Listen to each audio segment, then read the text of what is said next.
भगवान भोलेनाथ के त्रिशूल की महिमा से पूरा विश्व परिचित है, लेकिन आज भी पुरातत्व विभाग द्वारा शिव के त्रिशूल पर शोध की जा रही है और इसी से प्रेरित होकर भोलेनाथ के त्रिशूल की महिमा का चित्रण धार्मिक काल्पनिक कहानी के रूप में किया गया है। मुझे पूरा विश्वास है कि यह कहानी आपको शिव के त्रिशूल की शक्तियों से अवगत कराएगी।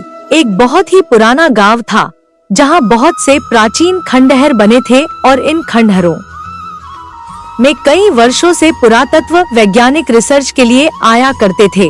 वैज्ञानिकों को इस गांव से हिंदू संस्कृति से जुड़ी कई प्राचीन वस्तुएं प्राप्त हुई थी, इसीलिए यह गांव प्राचीन हिंदू सभ्यताओं की खोज के केंद्र के रूप में जाना जाता था।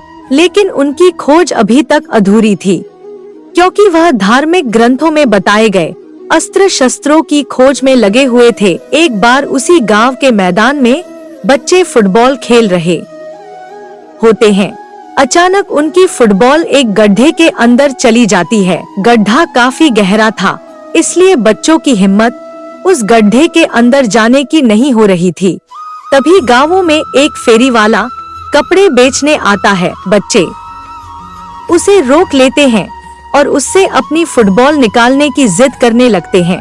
फेरी वाला बच्चों की जिद मानकर गड्ढे के अंदर घुस जाता है। अंदर बहुत अंधेरा था, जिस वजह से उसे कुछ दिखाई नहीं दे रहा था। वह अंदाजे से नीचे उतरता जा रहा था। अचानक उसका पैर फिसल जाता है और वह गड्ढे के अंदर जाकर फंस जाता है। फेरी वाला दर्द से चीख उठता है और उसकी आवाज सुनकर आसपास के लोग गड्ढे के पास जमा हो जाते हैं और सभी उसे निकालने की कोशिश करने लगते हैं। फेरी वाला किसी चीज से अटक गया था और उसके पैर की हड्डी टूट चुकी थी, जिसके कारण वह खड़ा नहीं हो पा रहा था। उसे निकालने के लिए सरकारी बचाव दल को बुलाया जाता है। बचाव दल के अधिकारी इलेक्ट्रिक गैजेट्स के साथ गड्ढे अंदर प्रवेश करते हैं। उनके पास तेज रोशनी की टॉर्च होती है, जिससे वह गड्ढे के अंदर सभी चीजों को साफ साफ देख पा रहे थे। वह जितने नीचे उतरते जा रहे थे, उतना उन्हें सांस लेने में परेशानी हो रही थी। जैसे ही वह फेरी वाले के करीब पहुंचते हैं, फेरी वाला एक बहुत बड़े लोहे के स्तंभ में फंसा होता है। अधिकारी उसे बड़ी मुश्किल से रेस्क्यू करके गड्ढे के बाहर ले आते हैं, लेकिन गड्ढे के अंदर लोहे का स्तंभ उन्हें विचलित कर रहा था, क्योंकि गड्ढे के आसपास कोई घर नहीं था। फिर इतना बड़ा लोहा कहां से आया? वह लोहे को बाहर निकालने का फैसला करते हैं, लेकिन यह क्षेत्र पुरातत्व विभाग के अंतर्गत आता था, इसलिए यहाँ उपस्थित किसी भी खनिज को बिना उनके अनुमति के नहीं लिया जा सकता था। बचाव दल की अधिकारी पुरातत्व विभाग को बुलावा भेजते हैं और जैसे ही वह इस लोहे के स्तंभ की जांच करते हैं, तो उनकी खुशी का ठिकाना नहीं होता, क्योंकि यह चीज लोहे से नहीं बल्कि अंतरिक्ष के ग्रहों में उपस्थित विभिन्न प्रकार की खगोलीय धातुओं से बना हुआ स्तंभ प्रतीत हो रहा था, जो कि पृथ्वी में इकलौता था। उस धातु के गहन अध्ययन से उन्हें इस बात का एहसास हो चुका था कि यह जरूर हिंदू संस्कृति से संबंधित कोई विशाल अस्त्र हो सकता है। स्तंभ का आकार बहुत विशाल था, जिसे निकालने के लिए बड़ी बड़ी मशीनें लगाई जाती है और स्तंभ को निकालने की जद्दोजहद शुरू हो जाती है। उस गड्ढे के आसपास हजारों की तादाद में लोग जमा हो जाते हैं। सभी उत्सुकता से गड्ढे की तरफ देख रहे थे। खनिज विभाग के अधिकारी पूरी मशक्कत के साथ स्तंभ को निकालने में लगे होते हैं। खुदाई करते हुए 38 घंटे गुजरते ही अचानक स्तंभ का आखिरी छोर इनके हाथ लग जाता है और जैसे ही हाइड्रोलिक मशीन की सहायता से स्तंभ को बाहर खींचा जाता है, वहां उपस्थित लोग जय भोलेनाथ के नारे लगाने लगते हैं, क्योंकि यह स्तंभ भोलेनाथ के त्रिशूल की तरह प्रतीत हो रहा था, जिसकी पुष्टि पुरातत्व वैज्ञानिकों द्वारा की जाती है। वैज्ञानिकों के हाथ में बहुत बड़ी सफलता लगती है, क्योंकि वह हिंदू संस्कृति के प्रतीकों का शोध कई वर्षों से कर रहे थे और उन्हें आज तक इतना बड़ा जीता जागता उदाहरण नहीं मिला था। लेकिन आज उनकी यह खोज पूरी हो चुकी थी। त्रिशूल को अनुसंधान केंद्र में ले जाया जाता है। त्रिशूल मिलने की खबर से पूरे विश्व में जिज्ञासा पैदा हो चुकी थी।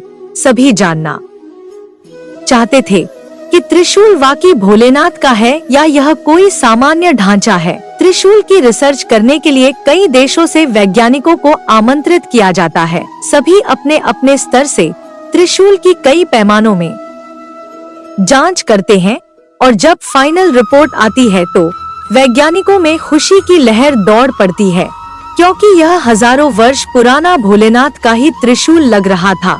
क्योंकि इससे जुड़ी जानकारियां इस बात को प्रमाणित कर रही थी कि यह पृथ्वी में उपस्थित किसी भी धातु से नहीं बना था, बल्कि अंतरिक्ष में उपस्थित विभिन्न प्रकार की चट्टानों के मिश्रण से इसका निर्माण हुआ था, जो कि अपने आप में अद्भुत अकल्पनीय था। वैज्ञानिक त्रिशूल मिलने की खुशियां मना रहे थे। अचानक प्राकृतिक वातावरण बदलने लगता है। गर्मी के मौसम में चारों तरफ जोरदार बारिश प्रारंभ हो जाती है। मौसम विभाग की जानकारी के अनुसार वर्षा अनिश्चित कारणों की वजह से प्रारंभ हुई थी, जिसके बारे में मौसम विभाग को कोई जानकारी नहीं लग रही थी। और तो और सैटेलाइट से भी बारिश से संबंधित कोई संकेत प्राप्त नहीं हो पा रही थे। वैज्ञानिकों में उथल मच चुकी थी, क्योंकि ऐसा पहली बार हुआ था कि प्राकृतिक घटनाओं का अवलोकन करने में उन्हें परेशानी हो रही थी। उन्हीं वैज्ञानिकों में एक ऐसे भारतीय वैज्ञानिक भी थे जो धार्मिक ग्रंथों की जानकारी रखते थे। तभी उन्हें अंदेशा होता है कि शायद इस त्रिशूल की वजह से मौसम का परिवर्तन हुआ है। वह सभी से कहते हैं, कहीं ऐसा तो नहीं कि यह त्रिशूल जिस जगह पर उपस्थित था उसी वजह से प्राकृतिक संतुलन बना हुआ था और हमने त्रिशूल को उसकी जगह से हटाकर इस संतुलन को बिगाड़ दिया। भारतीय वैज्ञानिक की वजह से त्रिशूल के बारे में बहुत सी जानकारियां इकट्ठा हुई थी, इसलिए सभी वैज्ञानिक इनकी इस बात को गंभीरता से लेते हैं और त्रिशूल को वापस उसी जगह ले जाने का फैसला करते हैं जहां से वह इसे निकाल कर लाए थे, और दोबारा मशीनों की मदद से त्रिशूल को उठाने का प्रयास किया जाता है। लेकिन त्रिशूल का वजन बढ़ चुका था और बड़ी बड़ी मशीनों से भी त्रिशूल को हिला पाना संभव नहीं हो पा रहा था। वैज्ञानिक चिंतित हो जाते हैं। उन्हें कुछ समझ में नहीं आ रहा था, क्योंकि यह त्रिशूल इन्हीं मशीनों की मदद से लाया गया था और अब यह हिलने का नाम नहीं ले रहा। तभी भारतीय वैज्ञानिक सलाह देते हैं कि त्रिशूल शक्ति का प्रतीक है और इसे यहाँ से हटाने के लिए भगवान भोलेनाथ का आह्वान करना होगा, तब शायद भोलेनाथ हमारी पुकार सुनेंगे। शिव पूजा को संपन्न करने के लिए एक पुरोहित बुलाए जाते हैं जो भोलेनाथ की संपूर्ण पूजा विधि का आयोजन करते हैं, और इसी दौरान त्रिशूल अपने आप हिलने लगता है। उसे हिलता देख वैज्ञानिक हाइड्रोलिक मशीन से त्रिशूल को उठाने का आदेश देते हैं और अगले ही पल त्रिशूल एक पेड़ के पत्ते की तरह उठ जाता है। शिव की महिमा देखकर सभी वैज्ञानिक दंग रह जाते हैं। सभी हाथ जोड़ते हुए भोलेनाथ को प्रणाम करते हैं और जैसे ही त्रिशूल को गड्ढे में वापस प्रवेश करवाया जाता है, अचानक बारिश रुक जाती है। वैज्ञानिक अब समझ चुके थे कि हमें भी प्राकृतिक चीजों को बिना उनका स्थान परिवर्तन किए ही शोध करना होगा, अन्यथा इस पृथ्वी का अस्तित्व ही नहीं रहेगा। और इसी के साथ शिव के रहस्यमय त्रिशूल का किस्सा खत्म हो जाता है।